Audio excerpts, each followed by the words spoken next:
आशुतोष शशांक शेखर चंद्रमौलि चिदंबरा कोटि कोटि प्रणाम शंभु कोटि नमन दिगंबरा निर्विकार अविनाशी तुम्हीं देवाधिदेव जगत सर्जक प्रलय करता शिवम सत्यम सुंदरा निरंकार स्वरूप कालेश्वर महायोगीश्वरा दयानिधि दानीश्वरा जटाधर अभयंकरा शूलपाणि त्रिशूलधारी औघड़ी बाघंबरी जय महेश त्रिलोचनाय विश्वनाथ विशंबरा नाथ नागेश्वर हरोहर पाप शाप अभिशापतम महादेव महान भोले सदाशिव शिव शंकरा जगतपति अनुरक्ति भक्ति सदैव तेरे चरण हो क्षमा हो अपराध सब जय जय जयति जगदीश्वरा जन्म जीवन जगत का संताप ताप मिटे सभी ओम नमः शिवाय मन जपता रहे पंचाक्षरा आशुतोष शशांक शेखर चंद्रमौलि चिदंबरा कोटि कोटि प्रणाम शंभु कोटि नमन दिगंबरा प्रभु कोटि नमन दिगंबरा। नमस्कार मित्रों, स्वागत है आपका हमारे चैनल अपराजिता धर्म सागर पर।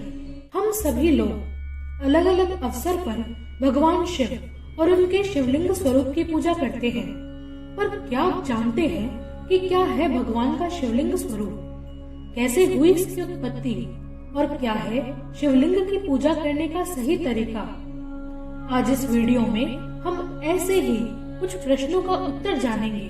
कृपया इस वीडियो को अंत तक जरूर देखिए। शिव का लिंग उनका साक्षात आत्म रूप है। लिंग पुराण में कहा गया है कि शिवलिंग की पूजा से पार्वती और परमेश्वर दोनों की पूजा हो जाती है।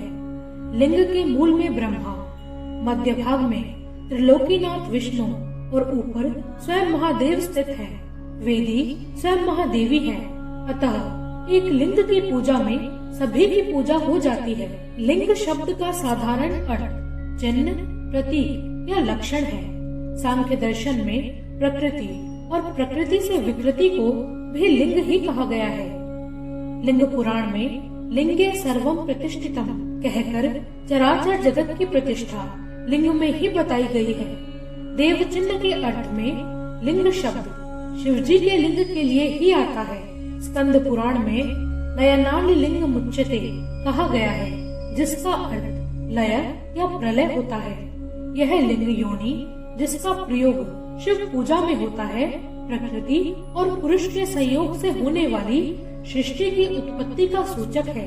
शिवलिंग का अर्थ प्रकट करने वाला है, क्योंकि इसी के व्यक्त होने से सृष्टि की उत्पत्ति हुई है। इसका दूसरा अर्थ आलय है, अर्थात यह प्राणियों का परम कारण है और निवास स्थान है। इसका तीसरा अर्थ लीयते यस्मिन् नीति लिंगम, अर्थात सब दृश्य जिसमें लय हो जाए वह परम कारण लिंग है। निराकार, निर्विकार, व्यापक, दृष्ट या पुरुष तत्व का प्रतीक ही लिंग है और अनंत ब्रह्मांडोत्पादनी महाशक्ति प्रकृति ही योनि, अर्धा या जलैरी है। न केवल पुरुष से सृष्टि हो सकती है, न केवल प्रकृति से। पुरुष निर्विकार कूटस्थ है और प्रकृति ज्ञान विहीन जड़ है, अतः सृष्टि के लिए दृक दृश्य प्रकृति और पुरुष के संबंध की आवश्यकता होती है। श्रीमद् भागवत गीता में भी प्रकृति को परमात्मा की योनि ही कहा गया है। शिव पुराण में लिंग शब्द की व्युत्पत्ति करते हुए कहा गया है, लिंगमर्थ ही पुरुषम शिवम गम्यति तयदः शिव शक्तयो षट्चिन्नस्य मेलनम लिंगमुच्यते। अर्थात शिव शक्ति के चिन्ह का सम्मेलन ही लिंग है। लिंग में विश्व प्रसूति कर्ता की अर्चा करनी चाहिए। यह परमार्थ शिव तत्व का बोधक होने से भी लिंग कहलाता है। प्रणव भी भगवान का ज्ञापक होने से ही लिंग कहा गया है। अन्यत्र पृथ्वी को पीठ और आकाश को लिंग कहा गया है। जैसे वेदी पर लिंग विराजता है, वैसे ही पृथ्वी पर आकाश विराजता है। लिंग को परमानंद का कारण कहा गया है, क्योंकि इससे ज्योति और प्रणव की उत्पत्ति हुई है। शिवलिंग की उत्पत्ति की कथा का वर्णन शिव पुराण, लिंग पुराण इत्यादि में मिलता है। शिव पुराण में वर्णित कथा के अनुसार शिवलिंग के उद्भव की कथा स्वयं ब्रह्मा जी ने ऋषियों को बताई थी। वह कथा कुछ इस प्रकार है कि कैसे ब्रह्मा जी एवं विष्णु जी में श्रेष्ठता को लेकर विवाद हुआ। एक बार ब्रह्मा जी जनलोक की रक्षा के लिए विष्णु जी के पास समुद्र में गए। उस समय सृष्टि का स्थिति काल पूर्ण हो चुका था। सूर्य की किरणों से पशु, मनुष्य, पिशाच तथा राक्षस आदि जलकर नष्ट हो चुके थे। उस समय विष्णु जी अंधकारमय समुद्र में निश्चिंत होकर शयन कर रहे थे। श्री ब्रह्मा जी श्री विष्णु जी के पास आए। उस समय श्री विष्णु जी लक्ष्मी सहित शेष शैया पर सोए हुए थे। साथ में अनुचर भी बैठे थे। श्री ब्रह्मा जी ने श्री विष्णु जी से कहा, हे वत्स, उठ जाओ, मैं तुम्हारा पिता हूँ, मैं तुम्हारा प्रभु हूँ। इस पर विष्णु जी ने कहा, आओ बैठो, मैं तुम्हारा पिता हूँ। ब्रह्मा जी ने कहा, हे पुत्र, अब तुझे अभिमान हो गया है। मैं तेरा संरक्षक ही नहीं हूँ, परंतु समस्त जगत का पिता हूँ।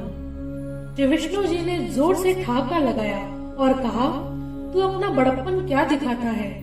सर्व जगत तो मुझ में निवास करता है। तू मेरी नाभि कमल से उत्पन्न हुआ है और मुझसे ही ऐसी बातें कर रहा है। इतना कहकर दोनों देव आपस में हथियारों से लड़ने लगे, एक दूसरे के वक्ष स्थल पर आघात करने लगे। यह देखकर सदाशिव काल रूपी ब्रह्म ने एक तेजोमय लिंग उन दोनों के मध्य में खड़ा कर दिया। युद्ध कर रहे ब्रह्मा तथा विष्णु के मध्य में जो प्रकाशमय स्तंभ प्रकट हुआ था, उसके अंत को न पाकर दोनों थक चुके थे। तब उस स्तंभ से वह शिव साकार हुए। उनको देखते ही विष्णु ने कांपते हुए हाथों से उनके चरणों को पकड़ लिया। कहा, मुझे स्तंभ का अंत नहीं मिला। शिव बोले, हे वत्स विष्णु, तुमने सत्य कहा है। इस प्रकार सत्य कहने से शिव विष्णु पर अत्यंत प्रसन्न हुए और अपनी समानता विष्णु को प्रदान की। उधर ब्रह्मा जी के साथ एक केतकी का फूल नीचे आ रहा था। तब ब्रह्मा जी को ज्योतिर्लिंग का छोड़ नहीं मिला, तो उन्होंने शिव के समक्ष झूठ बोल दिया कि उन्हें एक सिरा मिल गया है और अपने झूठ में केतकी के फूल को भी शामिल कर गवाह बना दिया। ब्रह्मा ने झूठ बोला कि मैंने स्तंभ का अंत पा लिया है। इसीलिए शिव ने भैरव की उत्पत्ति की और उसी से ब्रह्मा जी का 5वां मुख काट दिया, जिससे ब्रह्मा जी ने झूठ बोला था। केतकी के फूल को इस बात का साक्षी बताया। इसीलिए शिव ने झूठ बोलने के कारण केतकी के फूल को भी श्राप दिया कि शिव पूजा में कभी केतकी का फूल इस्तेमाल नहीं होगा और न ही कभी ब्रह्मा जी की पूजा की जाएगी। इसी कारण ब्रह्मा जी की पूजा नहीं की जाती है। ब्रह्मा जी के बार बार क्षमा मांगने के कारण शिव ने ब्रह्मा तथा विष्णु को कहा, तुमने अज्ञानतावश अपने आप को ही इस सृष्टि का कारण माना। इसी को दूर करने के लिए मैं इस रण स्थान में आया। मैं तुम दोनों का सृजन करता हूँ। यह संसार मेरा है। शिव बोले, हे पुत्रों, आपने यह कृत्य सृष्टि स्थिति अपने तप से प्राप्त की है। मैंने प्रसन्न होकर इसे आपको दिया है। इसी प्रकार दूसरे 2 कृत्य भी मैंने रुद्र तथा महेश को दिए हैं। शिवलिंग के स्वरूप का विस्तृत वर्णन लिंग पुराण एवं मत्स्य पुराण में किया गया है। शिवलिंग को मंदिर के मुख्य भाग अर्थात गर्भगृह में स्थापित किया जाता है। शिवलिंग का ऊपरी हिस्सा पराशिव एवं निचला हिस्सा पराशक्ति है। लिंग के निचले अंश को पीठ पाषाण से निर्मित आधार में स्थित कर रखा जाता है, जिसे योनि कहते हैं। इस प्रकार ये दोनों सृष्टि की उत्पत्ति के मूल कारण पुरुष तत्व एवं प्रकृति तत्व पुरुष तथा प्रकृति के प्रतीक कहे गए हैं। शिवलिंग 3 भागों में विभाजित होता है, ब्रह्म भाग, विष्णु भाग और रुद्र भाग। ब्रह्म भाग, यह भाग शिवलिंग का सबसे निचला भाग होता है जो चौकोर होता है, इसे पीठ भी कहा जाता है। विष्णु भाग, यह शिवलिंग का मध्य भाग होता है, यह अष्टकोणीय होता है, इसे भद्रपीठ कहा जाता है। रुद्र भाग, यह शिवलिंग का सबसे ऊपरी भाग होता है जो वर्तुलाकार यानी गोल होता है, इसे पूजा भाग कहते हैं, इसे भोग पीठ कहा जाता है। लिंग की आकृति मंदिर के द्वार सीमा पर निर्भर करती है ताकि प्रत्येक द्वार से उपासक देवता के दर्शन कर सके। जिस प्रकार लिंग भगवान शिव का प्रतीक है, उसी प्रकार उसकी पीठ माता पार्वती की प्रतीक है। शिवलिंग की पीठ सामान्यतः 3 तरह की होती है। पहली वर्गाकार, उत्तर भारतीय मंदिर निर्माण शैली यानी नागर शैली में शिवलिंग की पीठ वर्गाकार होती है। दूसरी अष्टभुजाकार, दक्षिण भारतीय मंदिर निर्माण शैली यानी द्राविड़ शैली में शिवलिंग की पीठ अष्टभुजाकार होती है। तीसरी गोलाकार, मध्य भारतीय मंदिर निर्माण शैली यानी बेसर शैली, जिसमें उत्तर और दक्षिण के मंदिर निर्माण शैलियों का मिश्रण होता है, उसमें शिवलिंग की पीठ गोलाकार होती है। शिवलिंग के पीठ की संरचना नारी के गुप्तांग के अनुरूप होती है, जिसमें 5 भाग होते हैं, योनि द्वार, जलधारा, धृतवारी, निम्न और पट्टिका।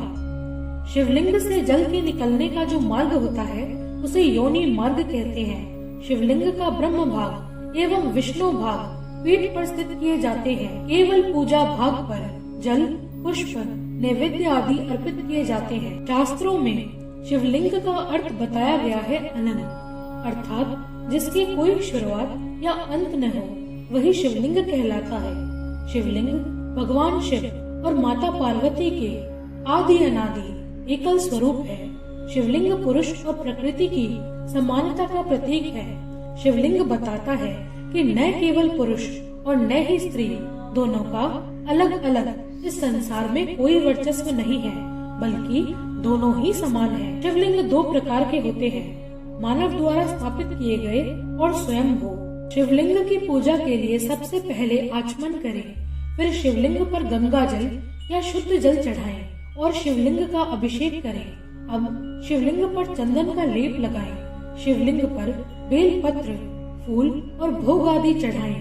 पंचाक्षर मंत्र ओम नमः शिवाय का 108 बार जाप करें। अगर आप 108 बार जाप करने में असमर्थ हैं, तो इस मंत्र का केवल 12 बार भी जाप कर सकते हैं। इसके बाद भगवान शिव की आरती करें। अगर आपके घर पर शिवलिंग है तो इन बातों का ध्यान अवश्य रखें। विधि विधान से पूजा करें। यदि आपके पूजा घर में शिवलिंग है, तो इस बात का ध्यान रखें कि नियमित रूप और पूरे विधि विधान से पूजा करें। यदि किसी कारण आप शिवलिंग की पूजा नहीं कर पा रहे हैं, तो शिवलिंग को अपने घर में स्थापित न करें, क्योंकि शिवलिंग की पूजा न होने पर भोलेनाथ रुष्ट हो जाते हैं। शिवलिंग पर न चढ़ाएं ये चीजें। शिवलिंग की पूजा में केतकी का फूल न चढ़ाइए। इसके साथ ही शिवलिंग पर कभी तुलसी दल या तुलसी के पत्ते भी नहीं चढ़ाने चाहिए। शिवलिंग पर हल्दी या कुमकुम चढ़ाना भी वर्जित है। घर के शिवलिंग का आकार, मंदिरों और शिवालयों में शिवलिंग का आकार विशाल होता है, लेकिन घर पर बहुत बड़े आकार का शिवलिंग स्थापित करना वर्जित है। घर पर नियमित पूजा के लिए शिवलिंग का आकार आपके अंगूठे से बड़ा नहीं होना चाहिए, क्योंकि शिवलिंग संवेदनशील है। इसीलिए पूजा घर में छोटे आकार का ही शिवलिंग रखें। मित्रों, अगर आपको ये जानकारी पसंद आई हो तो इस वीडियो को लाइक और चैनल को सब्सक्राइब अवश्य करें। धन्यवाद।